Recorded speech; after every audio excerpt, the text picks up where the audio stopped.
तेरा वचन मेरे पाँवों के लिए दीपक है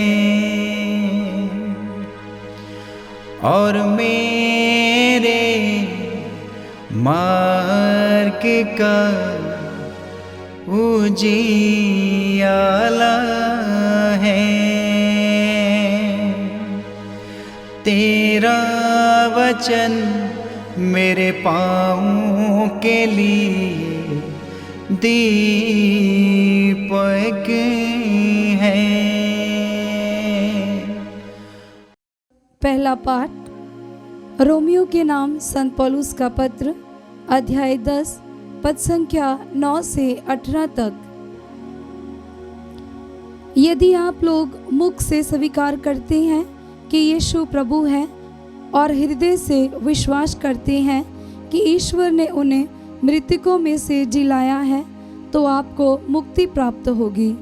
हृदय से विश्वास करने पर मनुष्य धर्मी बनता है और मुख से स्वीकार करने पर उसे मुक्ति प्राप्त होती है। धर्म ग्रंथ कहता है, जो कोई उस पर विश्वास करता है उसे लज्जित नहीं होना पड़ेगा। इसलिए यहूदी और यूनानी में कोई भेद नहीं है, सबों का एक ही प्रभु है। वह उन सबों के प्रति उदार है जो उसकी दुहाई देते हैं, क्योंकि जो कोई प्रभु के नाम की दुहाई देगा उसे मुक्ति प्राप्त होगी। परंतु लोग उसकी दुहाई कैसे दे सकते हैं यदि उन्हें उसमें विश्वास नहीं? वे उसमें कैसे विश्वास कर सकते हैं यदि उन्होंने उसके विषय में सुना नहीं? वे उसके विषय में कैसे सुन सकते हैं यदि कोई प्रचारक ना हो? और कोई प्रचारक कैसे बने यदि वह भेजा नहीं जाए? धर्म ग्रंथ में लिखा है, शुभ संदेश सुनाने वाले के चरण कितने सुंदर लगते हैं, किंतु सबों ने सुसमाचार का स्वागत नहीं किया। ईसायास कहता है, हे प्रभु, किसने हमारे संदेश पर विश्वास किया?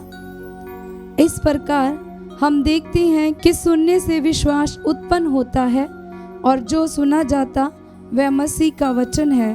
अब मैं पूछता हूँ, क्या उन्होंने सुना नहीं?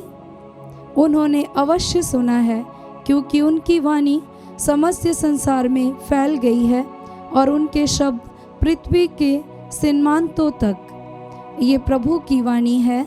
ईश्वर को धन्यवाद। भजन अनुवाक्य। इसकी गूंज संसार भर में फैल जाती है, इसकी गूंज संसार भर में फैल जाती है। आकाश ईश्वर की महिमा बखानता है, तारामंडल उसका सामर्थ्य प्रकट करता है। दिन दिन को इसकी कहानी सुनाता है और रात रात को इसे बताती है। अनुवाक्य। इसकी गूंज संसार भर में फैल जाती है। ना तो कोई वाणी सुनाई देती है, ना कोई शब्द और ना कोई स्वर, फिर भी इसकी गूंज संसार भर में फैल जाती है और पृथ्वी के सीमांतों तक इसकी ध्वनि। अनुवाक्य। इसकी गूंज संसार भर में फैल जाती है। जय घोष हालेलुया। अनुवाक्य। हालेलुया। प्रभु कहते हैं, मेरे पीछे चलो, मैं तुम्हें मनुष्यों के मशुए बनाऊंगा। अनुवाक्य। हालेलुया। पवित्र सुसमाचार संत मत्ती के अनुसार, अध्याय 4, पद संख्या 18 से 22। गलीलिया के समुद्र के किनारे टहलते हुए यीशु ने 2 भाइयों को देखा, सिमोन जो पेतरुस कहलाते हैं और उसके भाई अंद्रियास को। वे समुद्र में जाल डाल रहे थे क्योंकि वे मछुए थे। यीशु ने उनसे कहा, मेरे पीछे चले आओ, मैं तुम्हें मनुष्यों के मछुए बनाऊंगा। वे तुरंत अपने जाल छोड़कर उनके पीछे हो लिए।